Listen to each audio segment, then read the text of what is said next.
Well, hey, praise team, here is another training post. Now, most of the time, I like these training posts to have a little bit more of a professional look to them. However, this one, it won't. And so I'm just shooting this from my office, and but I'm glad that I've got some time to do this. Hey, I want you to know how thankful I am for all of you. My mom said that you can never say thank you enough. And so thank you. Thank you for serving the Lord and for leading in worship at Northside with such excellence and humility. I'm just blown away that we get to bring our humble and imperfect offerings before God in worship. That is such a blessing. But then He blesses that. He blesses that so that it can be used by the church. And I just think that's awesome. So I hope that we never lose the wonder of that. Now, whether you are a tech team on the praise team, whether you're a vocalist, whether you are an instrumentalist, whether you're a drummer, this post is for you. And here is why I make these posts. Here's why I do this in the first place. One is to provide ongoing training and development for those who serve on the praise team. Another reason is to provide a more convenient approach to learning, because I can't do this with everybody one-on-one, and it's not always good to do it in our rehearsal times, and so this just becomes convenient. And number three is that it provides a spirit of unity where we're all growing and we're all learning and maturing in the same direction.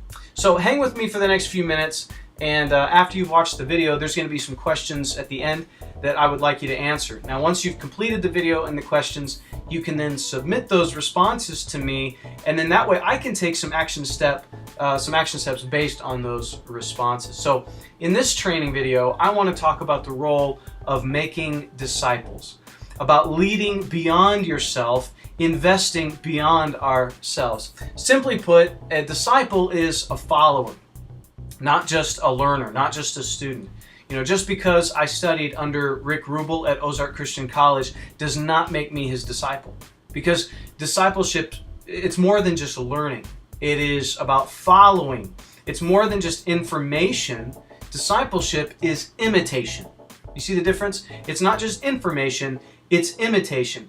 This is how the 12 apostles followed Jesus. They would go where he went, and they would do as he did. They would say as he said. And I believe that one of the things that we're commanded to do as followers of Jesus is to teach and to train the younger generation to do what we've been doing, and to do it even better.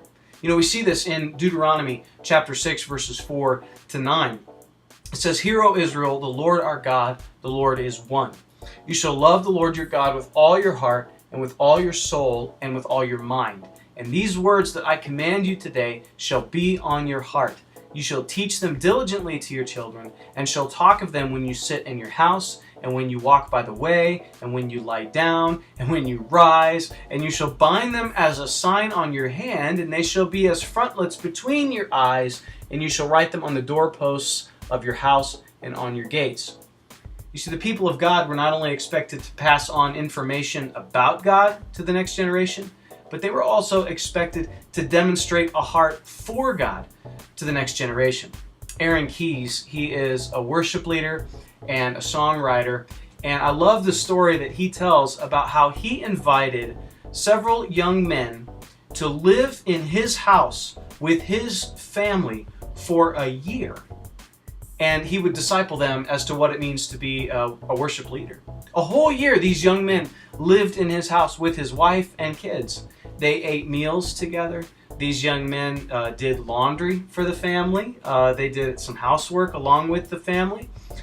They attended worship services, of course, at the church with their family.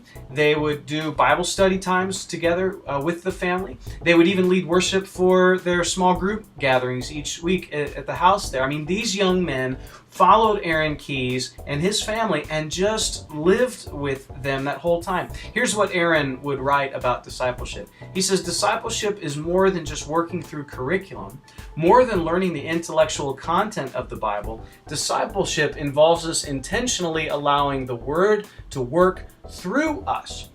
You hear that? It allows the Word of God, the Spirit of Christ, to work through us to someone else. That's the nature of discipleship. And even the Apostle Paul, in Titus chapter 2, he wrote about this as he addressed the older women in the church there. He said, older women likewise are to be reverent in behavior, not slanderers or slaves to much wine. They're to teach what is good. Now get this. And so train the young women to love their husbands and children. It's clear to me that we are to be intentional about serving the younger generation. And that's why I want to challenge this Braze team to consider how you can intentionally invest beyond yourself into the next generation of worship leaders. Now, you may not be able to invite someone into your home to live with you for a year, but I'm sure that you can come up with some practical ideas as to how to make those investments. Now, before you make a list of ideas, before you start doing that, I want to give a qualifying statement here, okay? As you invest in the younger generation, please, please, please, maintain healthy and godly boundaries, relational boundaries. You know, Paul told the older women to train the younger women. He did not tell the older men to train the younger women. That's just creepy. So maintain healthy and godly relational boundaries. Now, in the space below, I've given you some room where you can write down some ideas on how to invest in the next generation of worship leaders. This is truly how we can, in the words of Andy Stanley, lead beyond ourselves.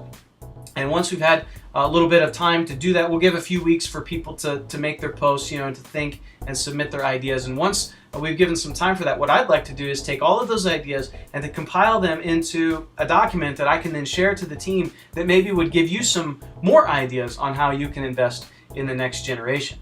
Earlier today, I visited with Kevin Punch, our youth minister, just to get his thoughts, and so here's some ideas that he came up with just to get you started. He said, when their youth band practices on Wednesday nights, he says, we could provide a sectional night for the team where we break up into the respective areas of our ministries, and then we talk to the youth about worship leading principles. Another idea would be to maybe you could teach a devotional before their rehearsal. You could show up on a Wednesday night and you could take care of teaching the devotional. Maybe you could invite some of the youth band to tag along with the adult praise team the next time we go to another church to observe their rehearsal so that we can learn. We'll invite someone from the youth band to come with us on that night and then take them out for ice cream, pay for their ice cream. Or maybe another idea could be this coming February when we have the Respond Worship Team Retreat at Maranatha Bible Camp, which is a little promo here, February 6th and 7th at the camp. Maybe you could invite one of the youth band to come, and you would say, hey, I'm gonna pay your way. I'm gonna pay for you to come to the retreat to participate in that. These are just some ideas to get you started, okay? But I want to hear your thoughts now. So thanks for watching. Hopefully this is the scriptures that we looked at and things we heard. Hopefully that'll inspire you to invest in the next generation. But I want you to be thinking with me, to be brainstorming with me. Thank you for your ideas. Fill out those questions below, and thanks for serving so well. Keep serving them well.